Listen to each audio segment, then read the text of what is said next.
A primeira edição esgotou-se no primeiro dia de venda. Seguiram-se mais 5 edições revisadas. Melhor conhecido como o livro que sacudiu o mundo, ajudou a formular o pensamento científico moderno sobre a nossa origem. Hoje, a ciência é definida primeiramente como um processo materialista. Isso é uma homenagem a Darwin, pois seu legado foi essencialmente a ideia de que nós escapamos de Deus. Usando as teorias da evolução de Darwin como ponto de partida, os cientistas e os filósofos tiraram suas próprias conclusões a respeito das origens. Hoje existem muitas variações da tese de Darwin. Entre os cientistas evolucionistas, a teoria da grande explosão, o Big Bang, tem sido amplamente aceita como o começo da história do universo que conhecemos hoje. Essa teoria diz que toda a matéria que agora existe no universo derivou-se de uma massa de partículas subatômicas altamente aquecidas e comprimidas que explodiram há 10 ou 15 bilhões de anos. Essa tremenda explosão de energia criativa teria colocado o universo em movimento, originando as galáxias, estrelas, planetas e, finalmente, toda forma de vida em matéria no universo. Da maneira que explicam os cientistas, o Big Bang não somente é realmente o universo inteiro, mas é o próprio espaço que se está expandindo e criando novo espaço no decorrer do tempo. Se pudéssemos observar o universo a partir de um ponto fora do mesmo, de uma dimensão externa, poderia nos parecer que uma tremenda explosão está ocorrendo a partir de um ponto único. A teoria da evolução afirma que a vida na Terra evoluiu durante longo tempo, a partir de organismos simples, unicelulares, até se converterem em organismos complexos, meramente por casualidade e por um processo tipo tiro no escuro. Foi a esse processo que Charles Darwin chamou de seleção natural. Ele disse essencialmente que houve 4 passos. Primeiro, que as mutações existem, pois não há 2 indivíduos na população que sejam idênticos entre si. Segundo, que cada população se prolifera em excesso.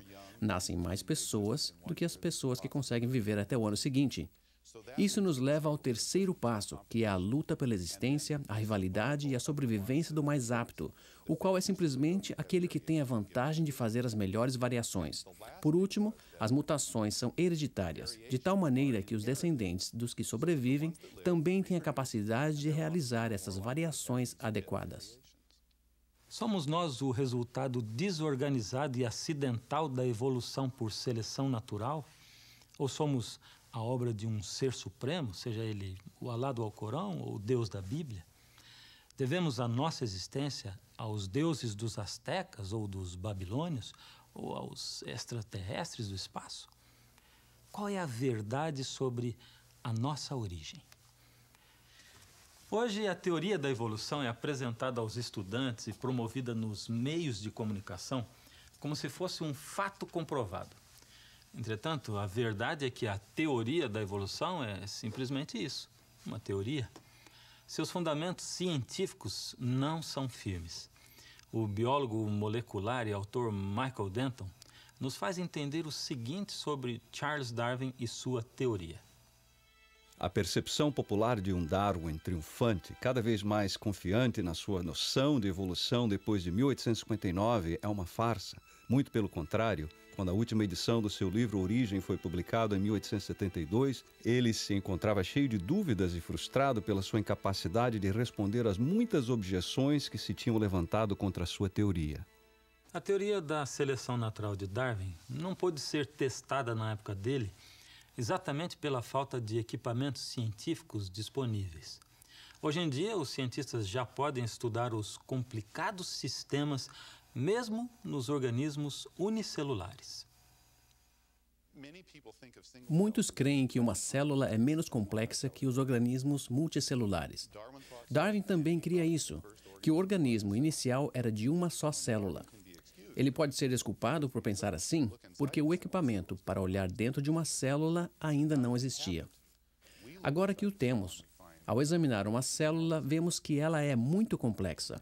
As amebas se movem como nós. Não têm músculos, mas sim microfilamentos. Nós digerimos a comida, respiramos. As amebas também. Embora não sejam muito pequenas, pois são apenas uma só célula, elas fazem tudo o que nós fazemos, mantendo-se ainda complexas.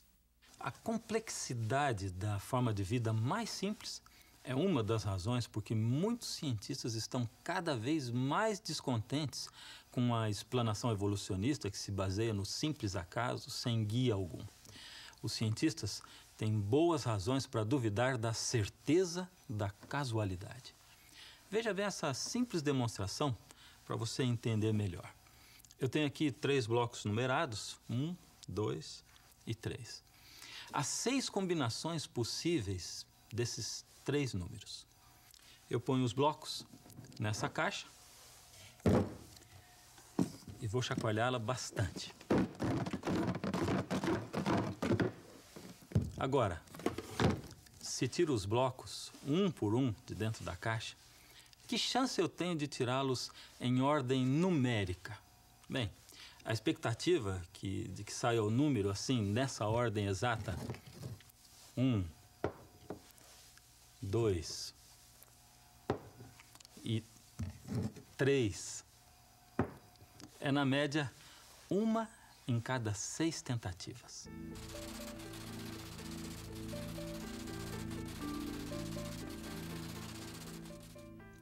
Agora eu tenho aqui mais 2 blocos, os números 4 e 5. Se eu ajuntá-los com os outros 3 números dentro da caixa e chacoalhar de novo, eu tenho agora 120 combinações possíveis.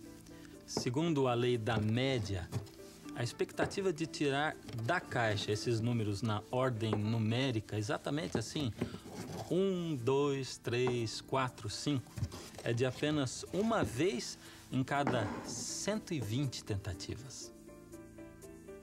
Agora veja só, eu tenho aqui mais 5 blocos numerados dessa vez de 6 a 10.